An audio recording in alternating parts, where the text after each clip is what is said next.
Muy buenos días a todos. Comenzamos con la jornada en foro de sensibilización educativa en diálogo sobre juventudes, emociones y proyectos de vida.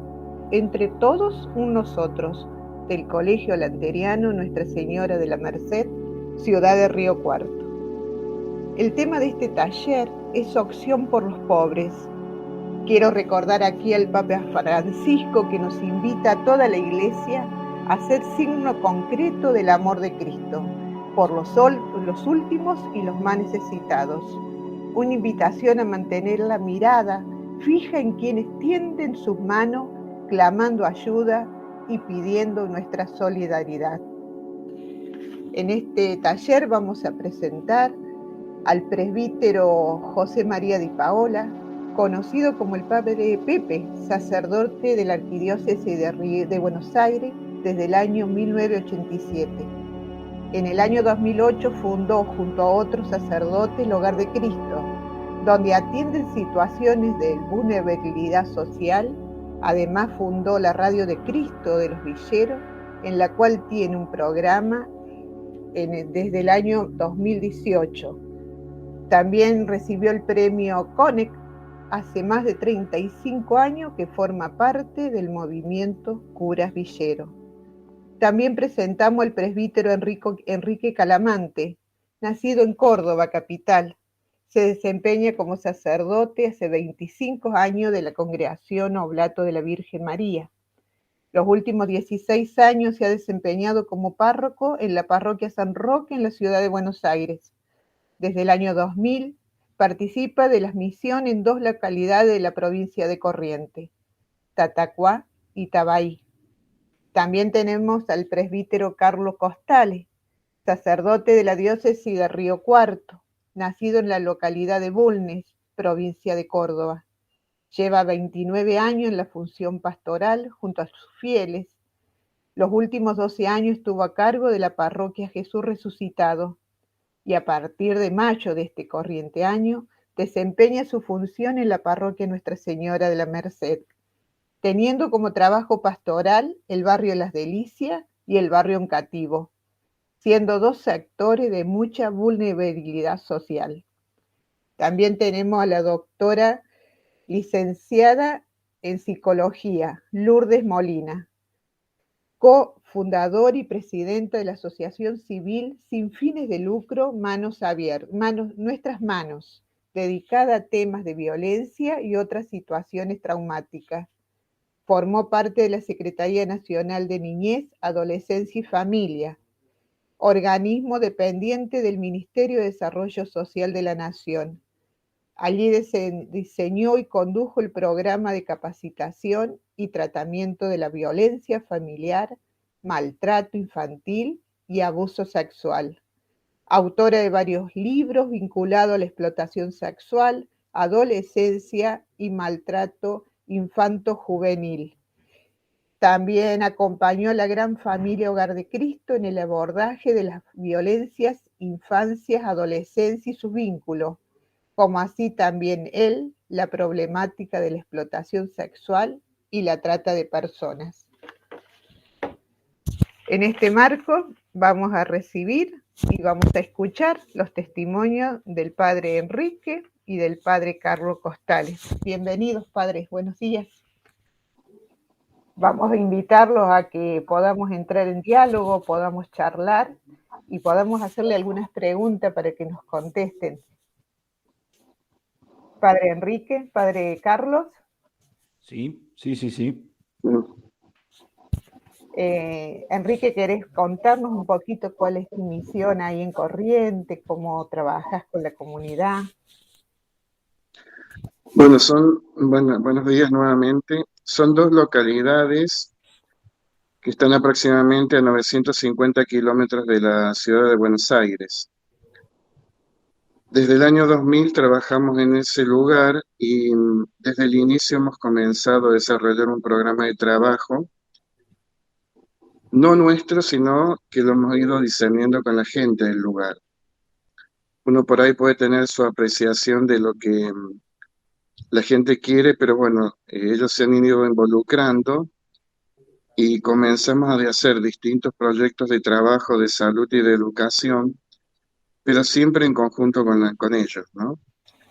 Lo cual ha hecho que nos beneficiemos mutuamente, nos enriquezcamos mutuamente.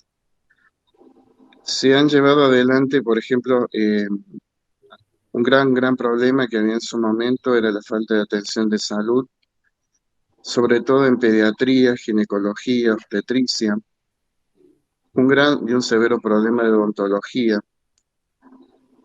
Así que con la gente ahí por el año 2005 comenzamos la construcción de un centro de salud que está en funcionamiento ya y terminado, que presta distintos servicios, ¿no? Sobre todo odontología y pediatría, y también otras ramas médicas.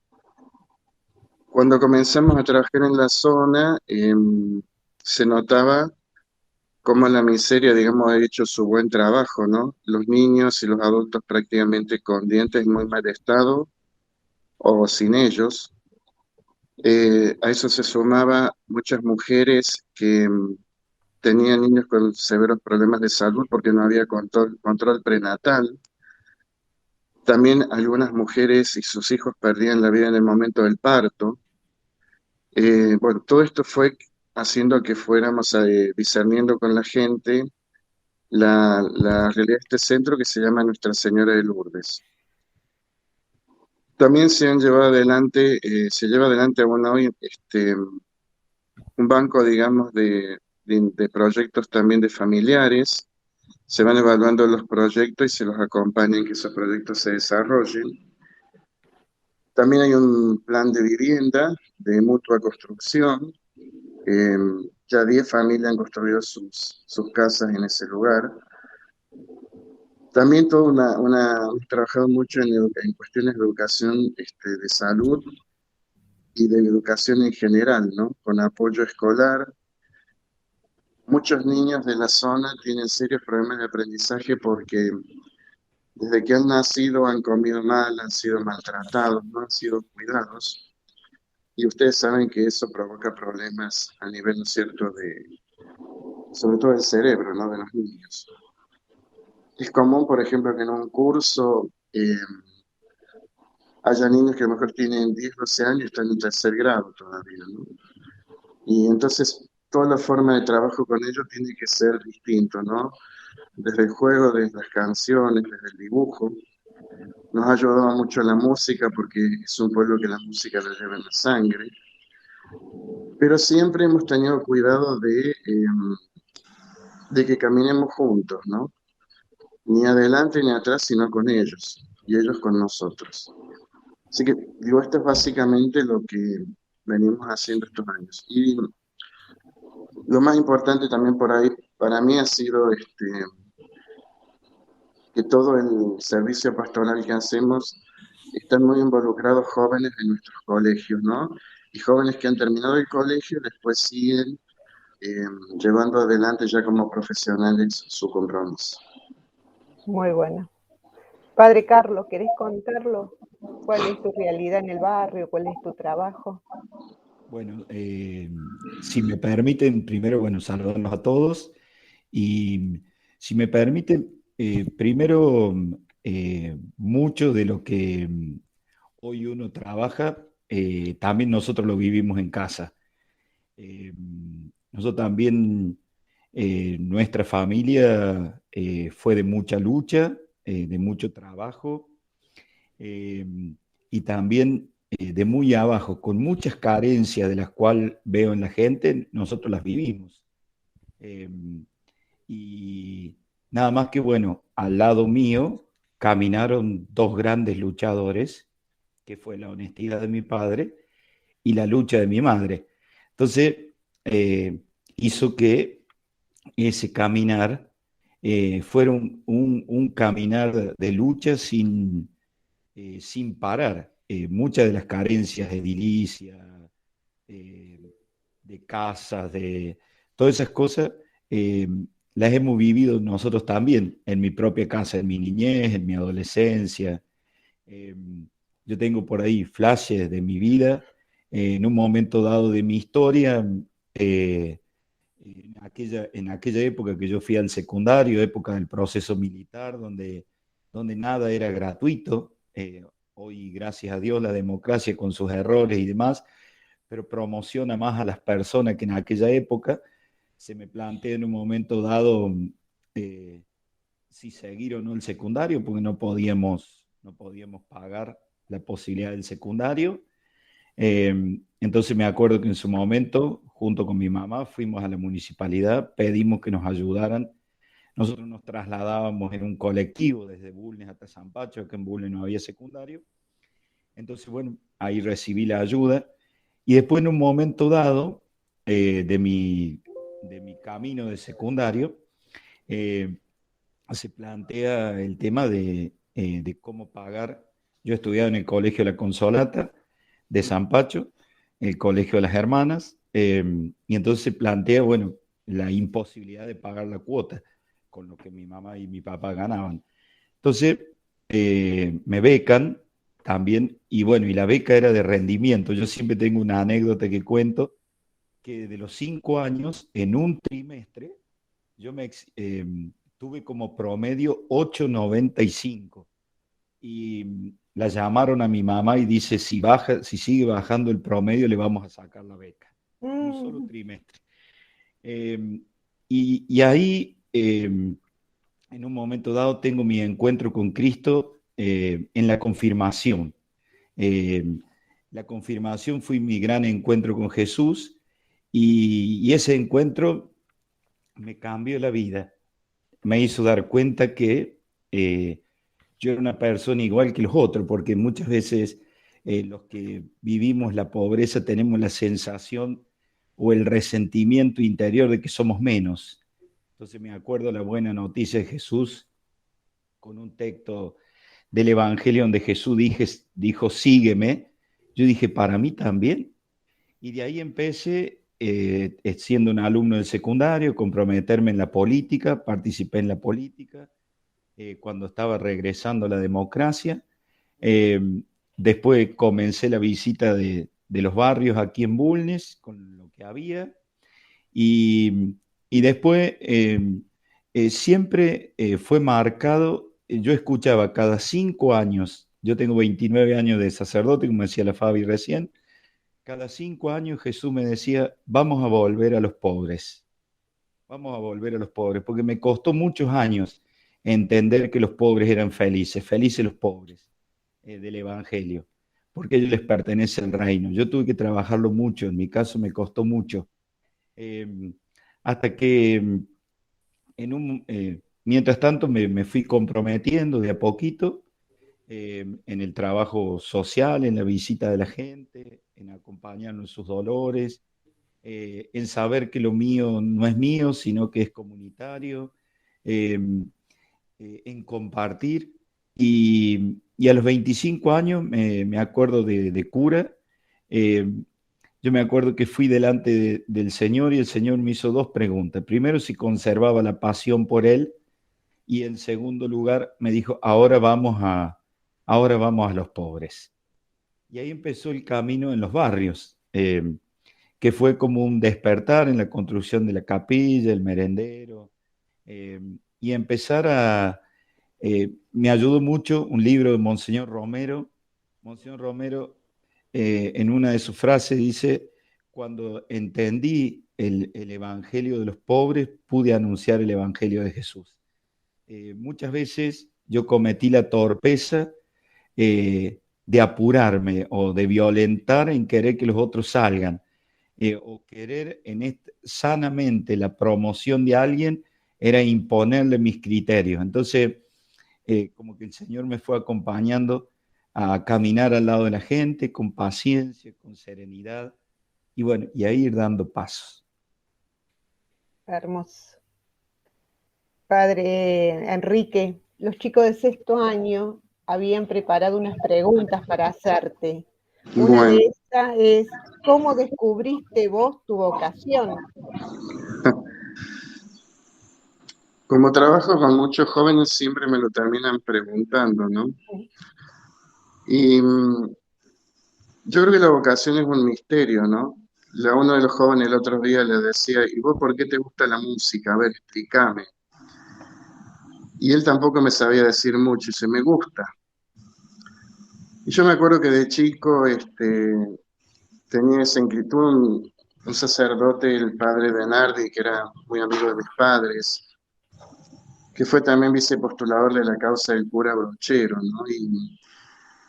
Y yo me crié con esa mirada en este hombre y en otros que conocí de chico, ¿no? Pero bueno, uno va transitando la vida y vamos medio a los tumbos con las decisiones hasta que empieza a madurar del todo lo que Dios, ¿no es cierto?, nos pide.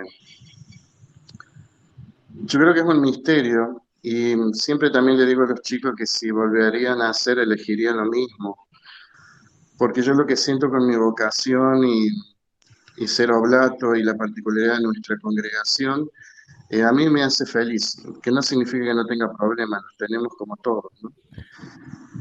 Pero siento que estoy en mi lugar y sobre todo siento también mucho que Dios ha sido fiel en cuanto a sus promesas conmigo.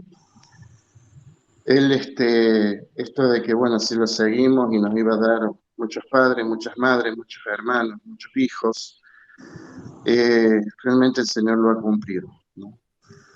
Hoy tengo, mi única hermana ya no vive, ¿no? Falleció hace unos años, pero tengo un montón de hermanas y hermanos que siguen caminando conmigo.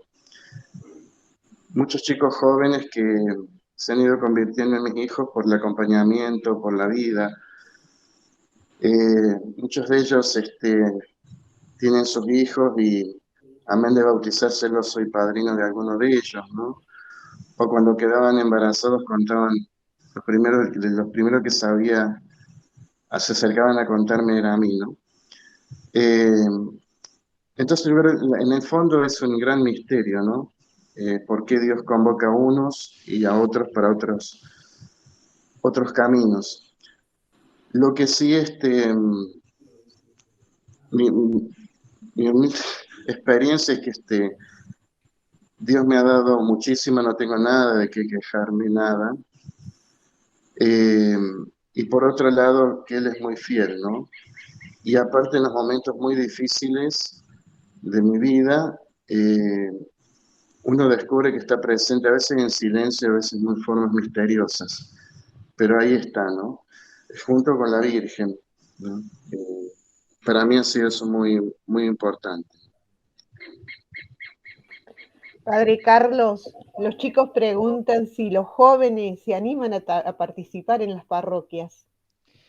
Yo creo que una de las vetas de participación de este tiempo es el tema de lo social o lo solidario. Yo creo que los jóvenes conservan en el corazón un amor al prójimo que como iglesia tenemos que descubrirlo. Eh, Entender un poco el lenguaje de los jóvenes, porque eh, fíjense, es claro que por ahí cuesta, no sé, quizá un retiro, pero convocás para una colecta, para juntar cosas para otros, para ayudar, y me parece que los grandes disponibles son los jóvenes, diríamos, y que yo tengo acá y que le puedo pedir a este y que le puedo, y se teje una red eh, muy hermosa. Yo creo que la sociedad de consumo que por ahí tiene mucho de individualista, no ha podido quitar el mandamiento del amor al prójimo que llevamos desde el bautismo y que me parece que ese es un valor hermoso que conservan los jóvenes. Muy bien, sí. También preguntan qué le aconsejan a los jóvenes para pensar en el otro. Eh, lo primero,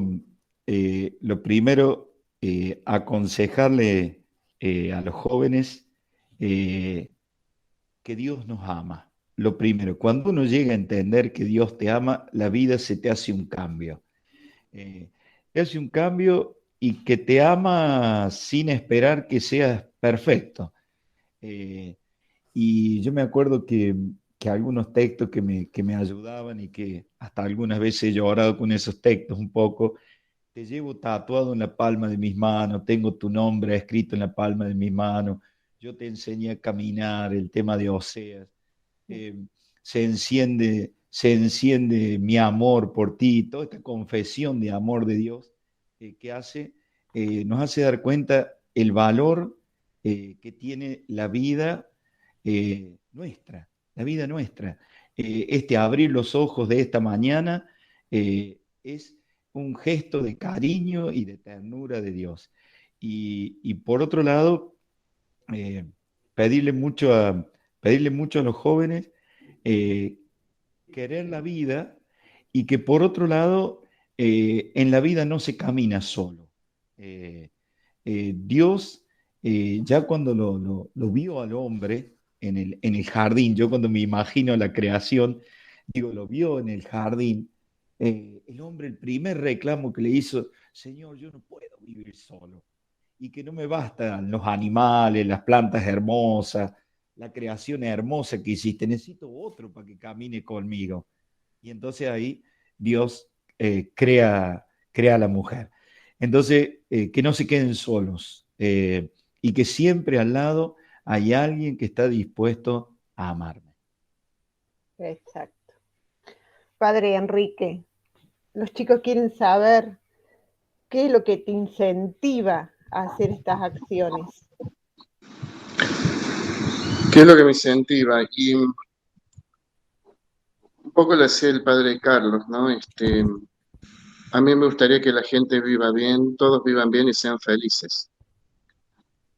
Eh, y a mí cuando he visto que personas logran empezar a caminar, a mejorar su vida, a salir de sus oscuridades, de sus abismos, ¿no? A mí me incentiva. Pero ese incentivo no es solamente humano, porque a veces estas situaciones tocamos mucho dolor, ¿no? Ajeno. Y que a veces se unen los dolores propios de uno también. Y entonces me acuerdo que hay un lindo documentito de la conferencia episcopal, muy breve, porque debe tener 6, 7 hojitas, ¿no? Que explican, hablan del Espíritu Santo, ¿no? Y unas cosas que dice que justamente la palabra que se usa en griego para hablar del Espíritu Santo quiere decir entusiasmo, ¿no? Eh, y yo creo mucho que el Señor nos entusiasma primero para que caminemos con Él. Y al caminar con Él también podamos ayudar a que otros se acerquen a esa caminata, ¿no? Eh, porque el mero entusiasmo de uno también tiene poca vida, si no está sustentado en el Señor, ¿no? Así que sobre todo esto, ¿no? Que podamos vivir dignamente. Uno no debe olvidar que a veces la palabra pecado mal está mal interpretada, ¿no? El mal y el pecado lo que hace es robarnos lo que nos es propio, como persona, nos roba la dignidad humana, nos va arrancando pedacitos de esa dignidad humana. Y bueno, lo que el Señor vino a restaurar es justamente nuestra dignidad, ¿no? Por eso uno mira y bueno, quiere acompañar a que el otro pueda salir de ese lugar de indignidad, ¿no? De dolor, de miseria que tanto daño nos hace. Pero siempre al ritmo de ellos, ¿no? ¿Cómo se sienten las personas que reciben la ayuda? Más que tratamos de que justamente no sientan que reciben la ayuda, ¿no? Lo primero es acercarnos a acompañarlos y escucharlos. Eh, Nos ha pasado con situaciones que uno ve que es un ranchito que se cae a pedazos y no piden nada. Es más, te ofrecen su torta frita con su mate, pero sí te piden, les llama la atención que vos, que digamos por ahí sos de otra clase social, estés con ellos, ¿no? Lo cual significa que ahí se empieza también la persona a levantar. Eh, y uno nota eso, ¿no? Que no es que piden cosas porque sería muy fácil así. Eh, y nosotros siempre hemos priorizado las visitas a las familias. ¿Por qué? Porque Uno va una vez, dos veces y lentamente comienzan a desenrollar la maneja de los problemas que tienen. Y comenzamos a enterarnos de situaciones difíciles, ahí empezamos con ello a pensar qué podemos hacer. Eh, hay en Corrientes, como en otras partes de nuestro país, hay varias miserias muy prósperas, ¿no? Como el abuso infantil, eh, el alcohol no mide fronteras porque incluso hay niños y mujeres alcohólicas, la violencia en los hogares, eh, muchas familias, uno nota que tienen muchos hijos y muchos de ellos ya tienen problemas severos desde muy chiquitos, ¿no? Por esto que decía, de maltrato, de no poder cuidarlos bien, de falta de una alimentación adecuada. Así que lo primero que hacemos es acercarnos y al acompañarlos, ¿no? Y de ahí cada caso tiene cada situación tiene su propio camino, ¿no? Con ellos, que son muy diversos. Después, para terminar, ahí va haciendo, nosotros trabajamos en 14 comunidades, ¿no? Y uno mira y no hay dos que sean iguales por más que estén en la misma zona, ¿no? Tienen sus particularidades. Entonces también intentando respetar la idiosincrasia que tiene cada familia y cada barrio. Por eso un trabajo por ahí de hormigas, digamos. Padre Carlos, en los barrios que vos trabajás, Las Delicias, Un Cativo, ¿en qué condiciones viven ellos? Em, en primer lugar, me parece que la situación que se vive hoy está atravesada por una marginalidad que viene denunciando la Iglesia hace tiempo. Yo creo que Enrique va a coincidir también, esta brecha cada vez más grande, ricos cada vez más ricos y pobres cada vez más pobres. Y una lucha de la clase media por mantenerse con lo necesario para vivir. Yo creo que los otros días cuando veíamos que el sueldo que va a haber a fin de año básico va a ser de 32.000 pesos, cuando la canasta familiar es 66.000 o de 70.000, a uno ya le da la pauta de cómo se vive en los otros lugares. Eh, Me da la impresión de que conservan, que conservan los barrios populares. Primero, la alegría.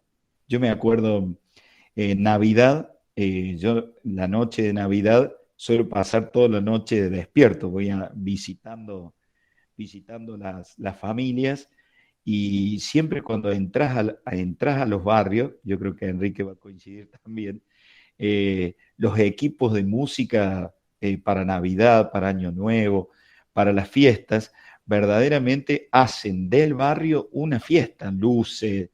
eh, Me parece que se conserva la alegría en el corazón. Lo segundo, lo que decía Enrique recién, se conserva en el corazón de los más pobres la capacidad de compartir. Tienen mucho más claro de que los bienes son para compartir, mucho más que nosotros, que los bienes son para compartir.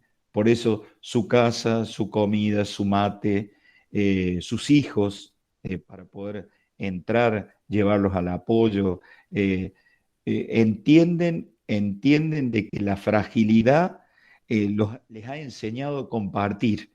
Eh, y por otro lado, otro de los valores que muchas veces se descubre también es la fraternidad. En muchos casos, si bien hay muchos conflictos también, pero la fraternidad, de darnos una mano, darle una mano, va a techar a aquel, vamos a techar, va a cavar una zanja el otro, vamos a ir a darle una mano a la zanja o al menos a llevar la cerveza para cuando terminen, pero eh, diríamos, este sentido que muchas veces nos evangeliza. Yo siempre tengo la precaución con los grupos cuando vamos a los barrios, decir, uy, nosotros pensábamos que íbamos a llevar un mensaje y hemos recibido mucho más de lo que hemos dado.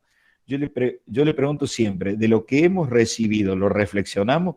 Porque muchas veces reflexionamos lo que dice un cura, pero no lo que dice la gente, lo que nos dijo la gente. Entonces, y por otro lado, me da la impresión, con muchos cuestionamientos quizá pueden tener, pero un gran amor a la vida. Es difícil que el pobre esté pensando en el aborto. Creo que Enrique también va a coincidir, él trabaja mucho más en los barrios y la apertura a la vida, con todos los cuestionamientos que puede tener, eh, no se discute, no se discute, se podrá vivir con más alegría, con menos alegría, cuando el número de hijos crece, pero por lo general la casa de los pobres está abierta a la vida. Y ese es el gran grito, y a mí me ofende mucho cuando por ahí en nombre de los pobres, eh, como que la dignidad sería que aborten, diríamos, ¿no?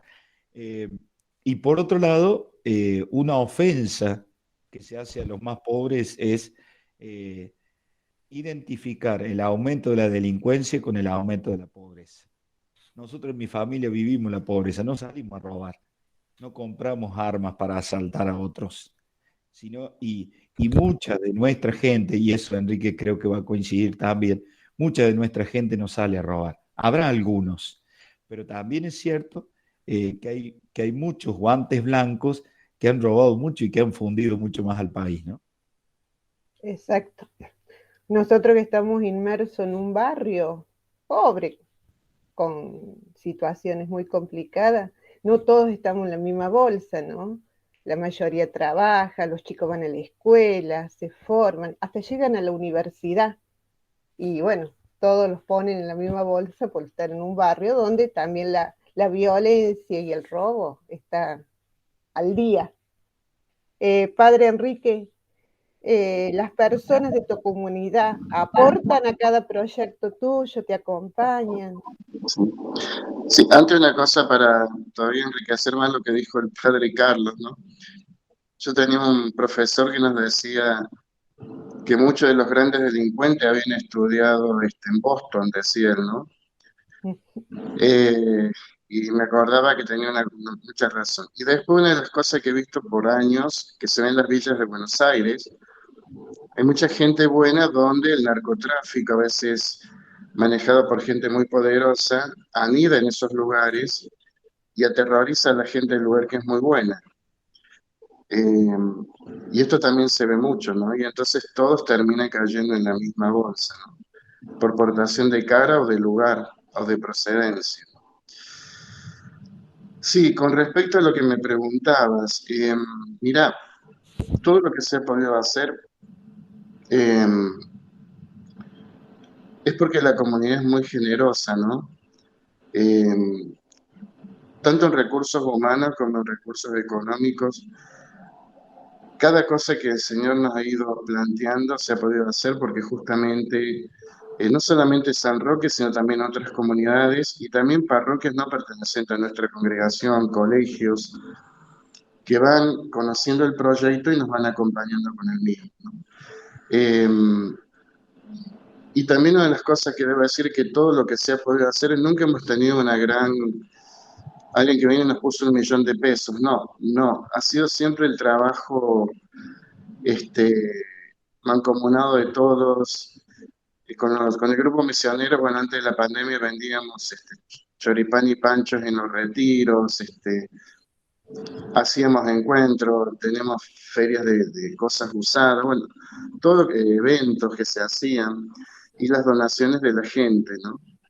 De hecho, por ejemplo, los remedios, recibimos muchos remedios para el centro médico, pero siempre Dios va proveyendo lo necesario a través del corazón generoso de la gente, ¿no? Eh, que eso también es otra parte importante porque significa que la gente no está haciendo oídos sordos al clamor de otras personas. Pero igual decirte, no solamente en lo material, también personas que desde su tiempo, desde su profesión, de distintos lugares han hecho su aporte. Padre Carlos, ¿tu comunidad te acompaña? Eh, yo creo que coincido con lo que decía Enrique recién. Yo creo que la respuesta que puede ir dando la iglesia las va dando a partir de la escucha de la gente, diríamos, o del estar con la gente. Enrique, cuando recién nombraba lo que pudo hacer o la presencia de la iglesia en otros sectores o en otras parroquias, es porque al ir escuchando a la gente y caminando con la gente, se anima a armar un proyecto, a pedir ayuda. Nosotros en el caso nuestro, también diríamos, nosotros la comunidad se puso encima como la tarea, sobre todo la más fuerte, que fue iniciar una comunidad en Las Delicias, eh, en Banda Norte, eh, con la construcción de la capilla, o después con el merendero y demás.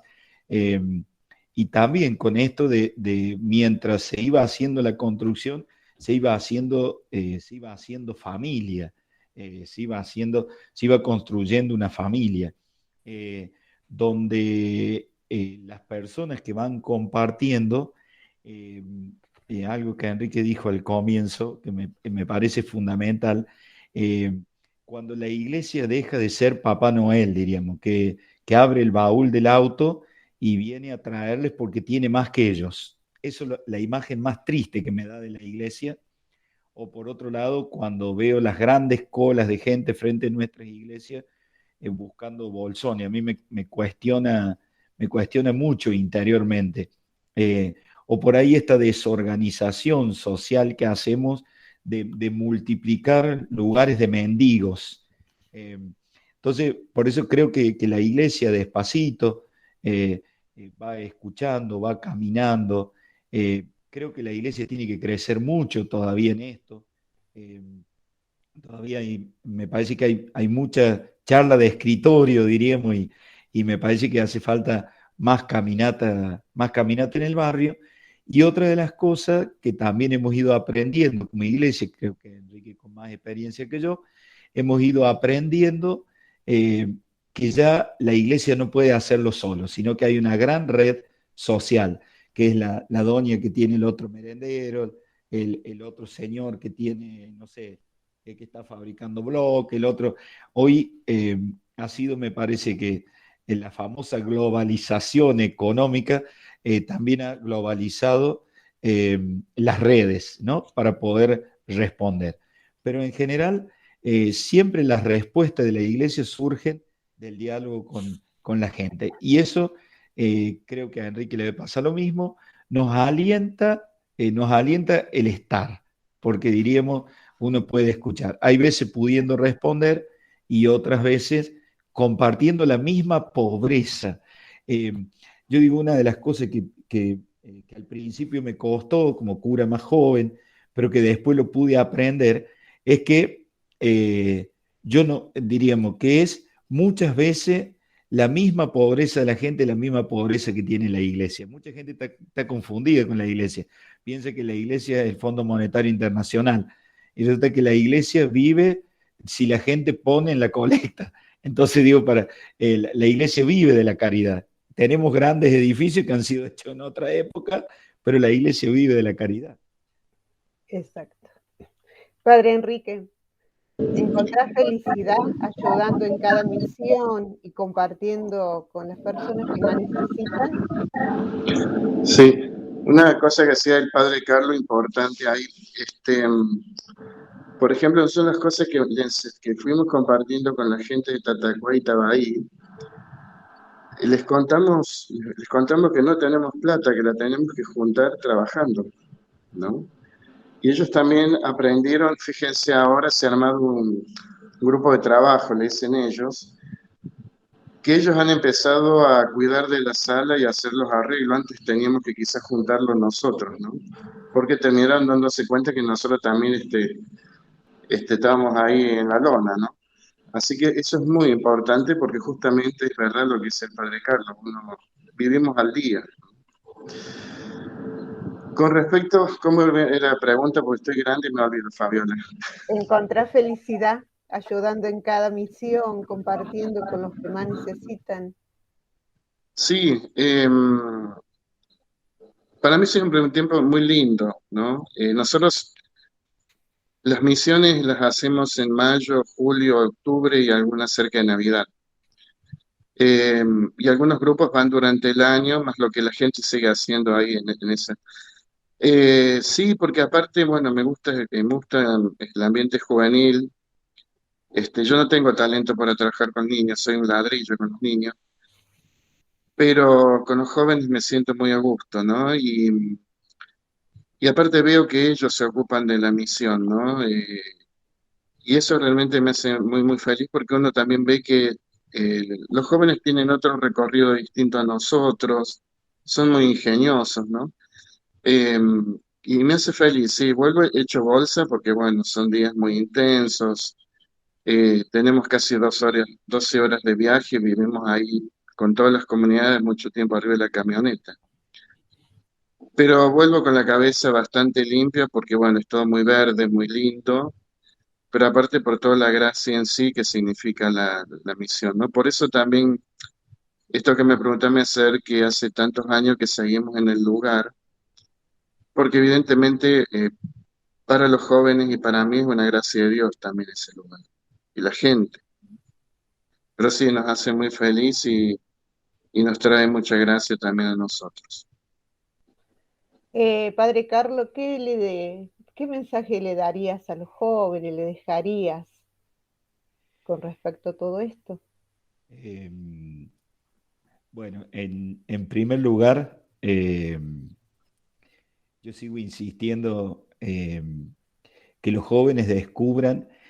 A mí me impacta algo que intento ver en la gente, esta gran verdad que aprendí desde muy joven, eh, que el Espíritu Santo reparte los dones donde quiere y como quiere. Entonces, creo que los jóvenes están eh, llenos de riqueza interior, eh, que tienen un montón de dones, que tienen que sacarlos afuera, eh, que tienen que compartirlo, que tienen que animarse a darlo. Son una fuerza, yo los veo, uno los ve en la calle, cuando se manifiestan, cuando andan, pero si te da ganas de abrazarte a ellos y empezar a saltar, aunque uno ya tenga varios kilos encima, para no tener esa vitalidad, o cuando... eh, pero creo que los jóvenes hoy tienen un gran mensaje para nosotros. Hay que tener cuidado de ser tan drásticos. Las locuras de los jóvenes las estamos haciendo muchas veces los grandes. Eh, por ahí, eh, hoy por hoy, quizás nos rasgamos las vestiduras de lo que fueron los festejos, quizá en los lugares turísticos, de los cuales los abrimos los grandes. Eh, por otro lado, generalmente la organización del alcohol y de la droga no está en los jóvenes, sino se utiliza a los jóvenes, pero siempre hay grandes detrás. Eh, entonces, hoy por hoy no hay, yo diría, no estigmatizar a los jóvenes, no estigmatizar. Y yo le digo a los chicos que no se guarden lo que tienen adentro, eh, que no se guarden eh, lo que siento cuando estoy solo, porque diríamos muchas veces el vivir continuamente hacia afuera hace que cuando te encontrás solo hacia adentro, puede haber fantasmas que te hagan mal y que te asusten. Eh, y por otro lado, creo que Enrique va a coincidir también, eh, los jóvenes de hoy viven en una sociedad más exigente que la nuestra, más exigente, más selectiva. De hecho, el Papa pide a gritos que se tenga muy en cuenta los niños, los jóvenes y los ancianos, que son como los sectores más despreciados. Por eso a los jóvenes les digo como Jesús le dijo eh, a aquel ánimo, como le dijeron, ánimo, Él te llama. Eh, y no necesariamente tienen que ser curas, Él te llama a construir una sociedad, pero también le digo a los chicos que no dejen pasar tanto el tiempo. Y nosotros los grandes, que no sigamos viendo a los jóvenes como la esperanza de la Argentina, sino tenemos que verlo como el presente. Hoy es el día de dar lo mejor de nosotros. Y los pibes tienen un montón para dar. Y por otro lado, eh, hay que eh, Jesús nos ha enseñado, dice, venzan el mal con la fuerza del bien. No necesitamos la agresión, no necesitamos maltratarnos, no necesitamos el bullying, no necesitamos todos los tipos de acosos que existen. Venzan el mal con la fuerza del bien. Y eso es lo que tienen los jóvenes en el corazón. Padre Enrique, ¿tu mensaje para ellos? Primero que todo, el otro día tuvimos una ordenación sacerdotal en la parroquia y nuestro obispo, Monseñor Giorgi, que es un obispo fantástico, muy cercano a la gente, en un momento dado en la homilía le decía a Gastón, que era el que se ordenaba, y a todos, que nosotros somos artesanos de la esperanza que es Jesús, decía él, ¿no? Y, y esto que decía, ¿no? La cosa del día al día, el joven se fija mucho en el doliente, en el pobre, en el carente, se adhiere mucho a las causas que considera injustas, ¿no?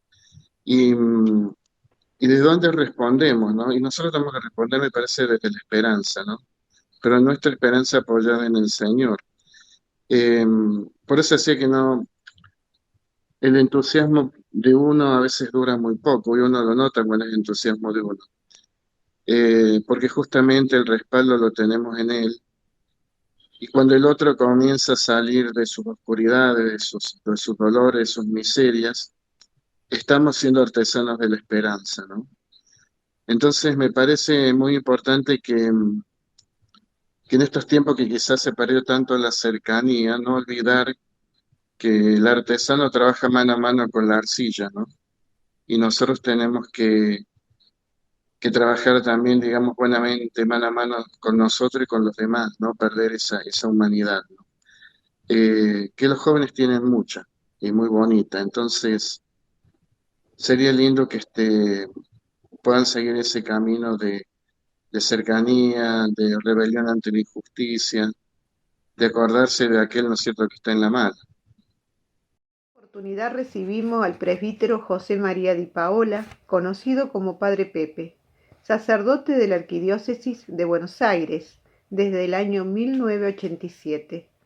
En el año 2008 fundó, junto a otros sacerdotes, el Hogar de Cristo, donde atienden situaciones de vulnerabilidad social. Además fundó la radio Cristo de los Villeros, en la cual tiene un programa, y en el año 2018 recibió el premio Conex. Hace más de 35 años forma parte del movimiento Cura Villeros. Al Padre Pepe queremos preguntarle y hacerle esta consulta. Como jóvenes laicos, ¿cómo pueden comprometerse en la acción por los pobres? Bueno, queridos amigos, les mando un saludo, soy el Padre Pepe. Me preguntan que como jóvenes laicos, ¿cómo podemos comprometernos con la opción por los pobres? Yo creo que esa opción la podemos tener todos, no es que algunos pueden comprometerse por los pobres en una opción por ellos y otros no. Creo que cuando uno tiene el corazón puesto en los más necesitados, lo puede hacer desde el lugar en donde está. Estés en la escuela, estés en la parroquia, estés trabajando en la fábrica, estés en el vecindario. Lo importante es dónde nos situamos. Después lo que hacemos va a ser muy distinto. Una maestra en una escuela, un joven que está estudiando, un joven que está misionando. Es importante, para hacer una verdadera opción, compartir con los pobres. Y eso yo se los recomiendo. Para hacer una opción verdadera, compartan con los pobres. Compartan una amistad, compartan un mate, una charla, compartan el tiempo. Hay que aprender de ellos, porque a veces pensamos que es al revés, que tenemos que enseñarles. Tenemos que ir a ese lugar para transmitir algo. Sin duda, lo vamos a poder hacer, pero el primer paso es ir y aprender de los pobres, sus valores, sus capacidades, y nos vamos a dar cuenta que tienen mucho para dar, y así se produce un encuentro, en donde nosotros transmitimos lo que somos, lo que sabemos, lo que creemos, y nos vamos a encontrar con alguien similar, que está en la pobreza, pero que tiene mucho para brindar, y en ese encuentro se produce realmente ese milagro de la amistad en Jesucristo. Además, queremos presentar a Lourdes Molina, licenciada en Psicología, doctora en Ciencias Penales, cofundadora y presidenta de la Asociación Civil Sin Fines de Lucro Nuestras Manos, ONG dedicada a temas de violencia y otras situaciones traumáticas.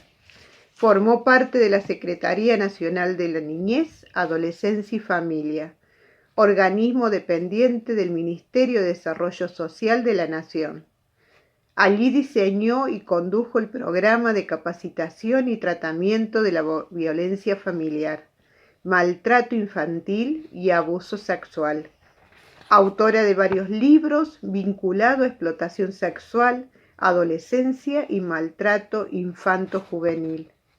Acompañó a la gran familia Hogar de Cristo en el abordaje de las violencias infancia, adolescencia y sus vínculos, como así también la problemática de la explotación sexual y trata de personas. A la licenciada queremos preguntarle, ¿qué mensaje daría a los y las jóvenes al momento del discernimiento vocacional? ¿Le escuchamos? Buenos días, buenas tardes a todas y a todos los jóvenes de esta comunidad educativa que me invitó a compartir algunas palabras y reflexiones en relación al compromiso de vida de acompañar a las personas más vulnerabilizadas en contexto de pobreza o padecimientos extremos o situaciones traumáticas. Ya me habrán presentado, mi nombre es Lourdes.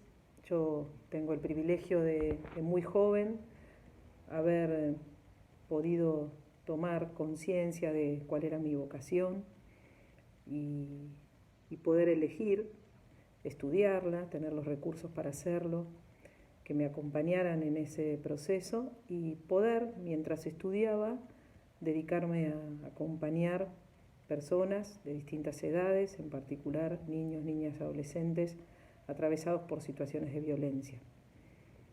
Yo, como algunos sabrán, que sé que iban a leer el currículum, me he dedicado a la psicología y desde muy joven tuve también, lo que vivo como un regalo, la posibilidad de poder vivir con mi trabajo de mi vocación. Entonces, no está escindido mi camino, mi compromiso, mi cariño de mi trabajo, ¿no? Lo cual es, yo creo que de los regalos más lindos que una persona puede tener, ¿no?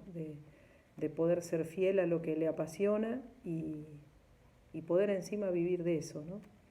Y como jóvenes las y los insto a poder hacer camino desde allí, que cuando empiecen a hacer el discernimiento vocacional, profesional y por dónde quieren caminar, sean fieles a su corazón, a lo que les apasiona.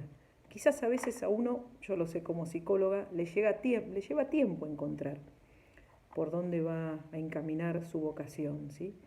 Y en eso no hay que preocuparse tanto. Si uno necesita, al salir de la escuela, un tiempo para detenerse, reflexionar, tener experiencias de trabajo en distintos ámbitos y después uno decide la inserción vocacional, ¿no? Ya sea como opción de vida o también desde lo que quieran estudiar, ¿no? Es muy importante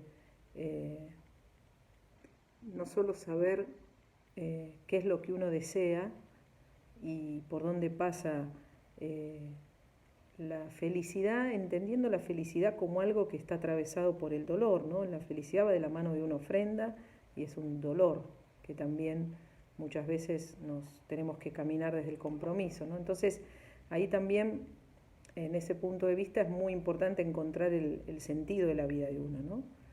El para qué, el hacia dónde. Cuando uno lo tiene claro, uno puede soportar cualquier cómo, ¿no? Aún en los momentos más extremos que uno le toque vivir en su ejercicio profesional, inclusive y vocacional. Yo, como me he dedicado a los temas de violencias, abuso sexual, ritualismo, personas en situación de prostitución. He pasado situaciones muy, muy difíciles, he sufrido como la persecución de agresores sexuales, amenazas, ¿no? Pero bueno, cuando uno tiene muy claro el para qué y el hacia dónde, y se deja acompañar y trabaja en red, que me parece clave, es junto a otras y otros, todos esos obstáculos, esas dificultades que son muy, muy, muy complejas de afrontar en muchos sentidos, pero se vuelven posibles de ser sostenidas, ¿no? Soportadas, ofrecidas, podríamos decirlo en un sentido más espiritual, ¿no? Pueden ser ofrendadas en la patena de la vida, ¿no? Entonces, me parece importante que puedan tomarse tiempo para discernir, saber que cuando uno se entrega a personas que están sufriendo en la vida, cualquiera sea, realmente uno de lo que da recibe mucho. Eso se dice a menudo, pero es difícil de poder sostenerlo a lo largo del tiempo, pero sin duda que es así, aunque uno muchas veces pase por situaciones de cruz, ¿no? La clave es poder desarrollar habilidades de poder relacionarnos con otros a nivel interpersonal, no quedarnos solas, solos, no creernos kamikazes, que vamos a salvar al mundo o a una sociedad o a una comunidad, sino que siempre es junto a otros, ¿no? Caminar junto a otros, reconociendo la importancia también de prepararnos, de formarnos. No es de cualquier manera, ¿no?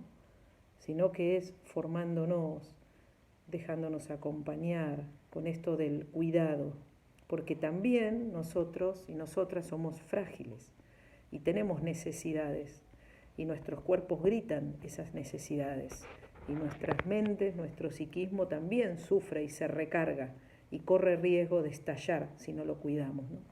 Hay un principio que yo fui descubriendo estos años que lo llamo de las 4C, ¿no? Uno muchas veces arranca en la vida poniendo el corazón, ¿no? La C del corazón, de la pasión, de lo que uno le apasiona, de donde quiere dar la vida, donde uno pone su corazón. Allí donde está tu tesoro, allí está el corazón, ¿no?